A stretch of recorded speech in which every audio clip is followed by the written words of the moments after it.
Hi, welcome to Knitwhim Podcast. Today is Monday, March 31st. I just looked. And my name is Knitwhim, also known as Lindsay. You can find me as Knitwhim on Ravelry and on my blog at arcaneknits.blogspot.net every time. My show notes will be there on the blog. I usually post a link on YouTube so that you can go and find links to people and patterns that I mention in the show. If you have any questions or if I forget to include anything in the show notes, please feel free to message me, leave a note, leave a comment on YouTube, message me on Ravelry, Knitwhim, again, easy to find. Leave a comment on my blog, anywhere I can get to you if there's something you need to know. And I just want to take a moment to deeply, from the bottom of my heart, thank everyone who is watching my podcast, especially the subscribers. I felt kind of embarrassed after last week's episode and all the glitches. I posted it anyway, and people are still subscribing. They weren't scared off. So that makes me very happy. You guys are great. This episode is going to be a little short. I do have a finished object and 2 works in progress this week. I'm experimenting with recording. Today I'm recording on my iPhone. So we'll see what happens with that. I think it's going to be better than the webcam on my laptop. So that's going to be fun. I'm still recording in my garage with the garage doors up. So I apologize if there are loud sounds. There have been some motorcycles going by. But this is the best lighting in my house, is in my garage while the sun is sinking right now. So another reason why the podcast is going to be short, the sunlight is not going to last. So, I feel like I was talking really fast. With that said, finished objects. I have finally finished something. It's small, but not insignificant. And I thought I was all prepared.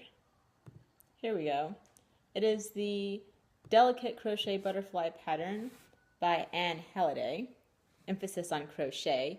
I'm on an epic quest to learn how to crochet complex things so I can do some of the lace patterns in the Crochet So Fine crochet book, which I own. I don't remember off the top of my head the name of the writer, but I'll put it in the show notes. I'd really like to work patterns in that book, but it's all charted, so it's kind of scary. This is the butterfly I did, and the main thing with this was it was made with lace weight yarn. This is Madeline Tosh lace left over from the bramble shawl that I knit a while back, and I knit it on a 0.75 millimeter crochet hook.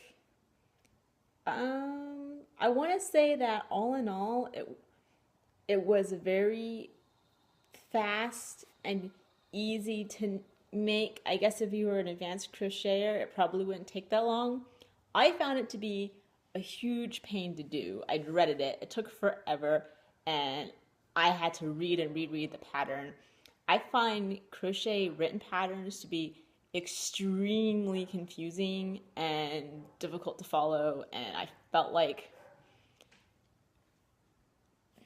for example, the same stitch is written different ways throughout the pattern. So sometimes the pattern will say, like for the turning picot stitch, sometimes it'll list all of the instructions to do that stitch, chain 4, slip, blah, blah, blah, blah, blah. Sometimes it'll just say picot. So it's like, I can follow instructions, but I'd like you to be consistent. And sometimes it'll give the instructions and then say picot afterwards. I'm like, so am I doing it twice, or are you just telling me the name of what I've just done?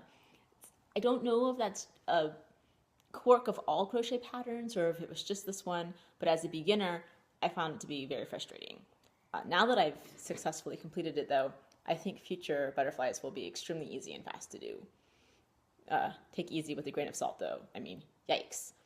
I did this as part of the Eat, Sleep, Knit Q1 knit-along challenge, and I'll talk about that a little bit later on. But I'm thinking I want to use it as an applique, either on a project bag or maybe even a dress. If I do it on a dress, I might make a whole bunch more and applique a whole bunch onto a dress, and maybe even do a crochet edging on the collar and the hem. I would love to do that. Learning how to sew is a huge thing on my to-do list.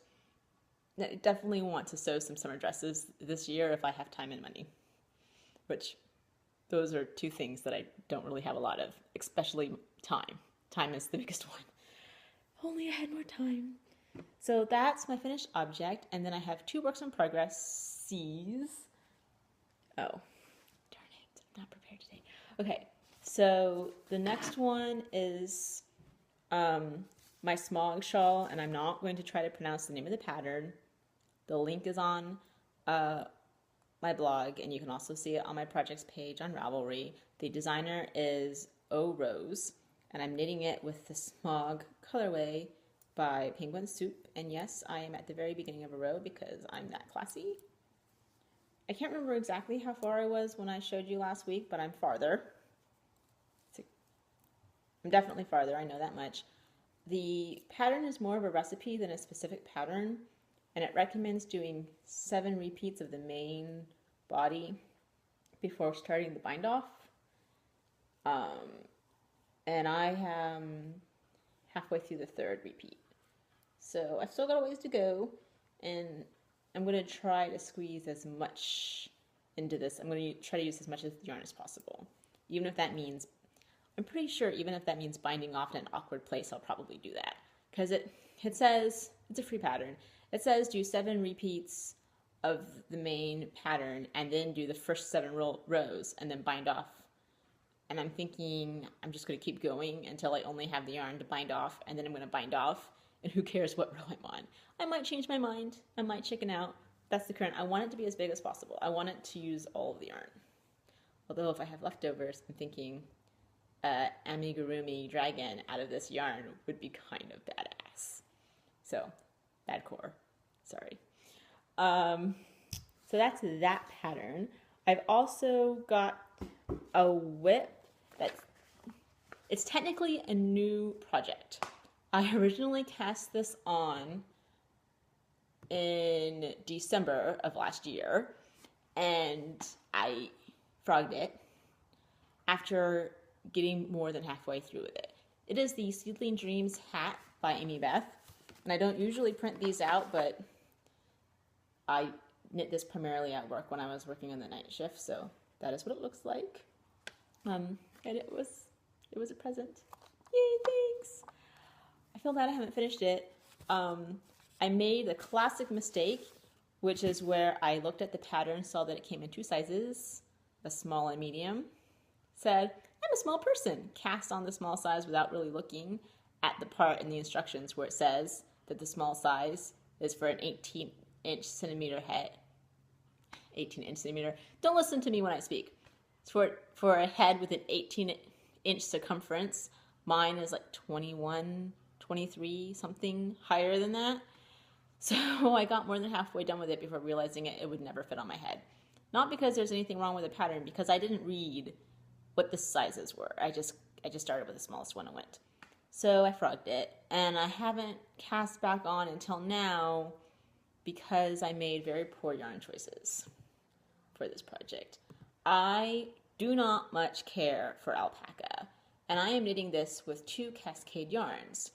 Cascade Alpaca Lana Duo, which is significant percentage of alpaca, and Cascade Yarns Highland Duo. Both of them have more than 25% alpaca. One of them is 75%. I don't know what I was thinking. I can't stand alpaca. It's like knitting with dog hair, not in the pleasant way. I don't like dogs.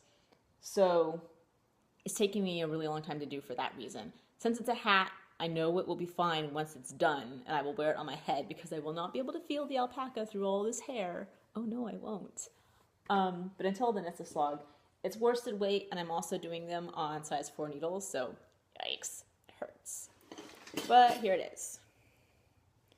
And I think it's going to be really lovely. The orange is the contrast color, so when I get to the top of the hat, there'll be these like orange puffy triangle things. And I think it'll be great. And I'm looking forward to being done with it. And it took me 2 10-hour shifts to get halfway, and I could have finished it if I hadn't realized my horrible mistake. So I think I could do this in 20 hours or less. I started this yesterday. Amidst my husband is trying to teach me how to play chess. And by teach, I mean teach me how to be good at chess. I understand the rules. That's not the same thing as actually winning. So this is my, since I'm being tortured anyway, I might as well torture myself with yarn.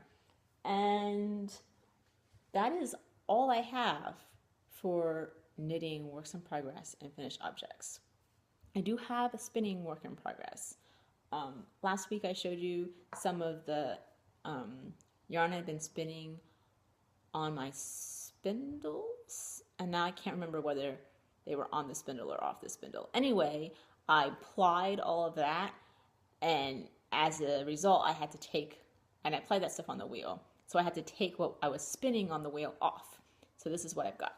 I have 5 ounces of, this is merino from Lorna's Laces. I don't remember what the colorway is. And so this is the first bobbin, and I'm going to start spinning. I'm going to start spinning the second bobbin just as soon as this bandage comes off. But I'm going to chain ply it, and so I expect it to come out roughly worsted weight. I really wanted it to be fingering weight, but I got significantly into this before checking, and it's just wants to be worsted. It's spinning worsted very easily, and I went, 5 ounces worsted, it'll still give me decent yardage for something. So I'm really enjoying it. I love the colors. It's super soft. It drafts easily. Yeah, I don't really have anything else to say about that. I can't wait to finish this so I can spin some of my hand-dyed fiber, because I want to know how spinnable it is. Amanda's already spun so much of the fiber that we've dyed together, and I have spent 0. I've got excuses. Going back to what I said about the butterfly, have you heard of Eat Sleep Knit? It is a knitting store that exists in Atlanta, Georgia, but it also has a very large internet presence. They have a really cool thing called the yarnathon, where they track how many yards of yarn you buy over a year, and you get prizes every time you hit certain milestones worth of yardage that you've bought. So literally they tell you, you have bought 5 miles of yarn so far this year. Like, it's kind of scary. Like, you probably don't want to know how many miles of yarn I'm very good. I usually don't buy more than a mile, although I've already hit my mile mark for this year. But anyway, in previous years, that's all there was to it. This year, they've added a team element. There are 4 teams. You're randomly assigned one, and in addition to getting points for the yards that you buy in their store, you can also get points for participating in their events in the Eat Sleep Knit group on Ravelry, including a weekly trivia question and a quarterly knit-along. The first quarter's knit-along is ending today, and it was do something new to you. And the only catch is that it has to be done entirely out of yarn purchased from their store. So I don't really have a huge stash, and at the time I really couldn't justify buying yarn specifically for knit-along. So that's why I had to find something that was both new to me and could be done with leftover Tosh lace. So I feel pretty proud that I discovered this pattern, because I had like this much left of the Tosh lace. It was, I mean, I could probably knit another one of these, crochet another one of these. So, so the first quarter is over. You get credited 1,000 yards of yarn to your account if you complete a project. And then knit-along, it's fake yards. It's just to go towards your mileage counter. You don't get yarn from it. But in addition to that, all of your projects are put into a voting pool, and everyone gets to vote on which project they think is the best. The winner will get a prize, and I think there's also going to be a randomly drawn winner as well. In addition, the teams get prizes based on which team has the most yardage purchased at Eat Sleep Knit, and a few other variables go into determining which team is in the lead. So whichever team is the winner, all of the members of that team get a prize for being the winner. So it's kind of exciting. I'm really looking forward to finding out what the second quarter's um, challenge is. I'm really hoping that they release that information tomorrow. I think they will. Meanwhile, the voting is going on, and my friend Jean has a beautiful version of the Mona Lisa shawl in rainbow and purple stripes. So she only has 6 votes. Go vote for her. It's totally not cheating. Angel.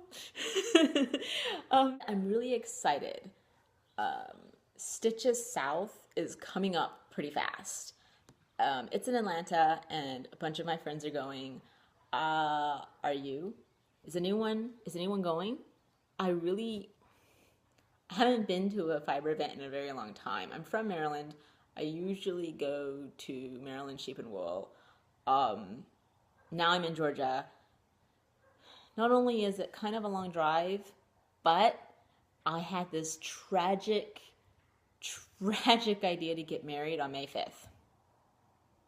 I know. So my first wedding anniversary is on the day of Maryland Sheep and Wool this year. So I'm not going, but Stitches I've never been to. It should be fun. It sounds fun. The vendors list is up officially now. So if you're interested in seeing who all is going to be vending, I'm not taking any classes. I'm just going to the marketplace. And my biggest thing is I want to get more supported spindles. I hear that Subterranean is going to be selling spindles there, and so I'm very specifically looking at you, Subterranean. You had better not be sold out by the time I get there on Saturday, because that's when I'm coming. So save me a spindle. Other than that, I guess I will see you when I see you. Bye.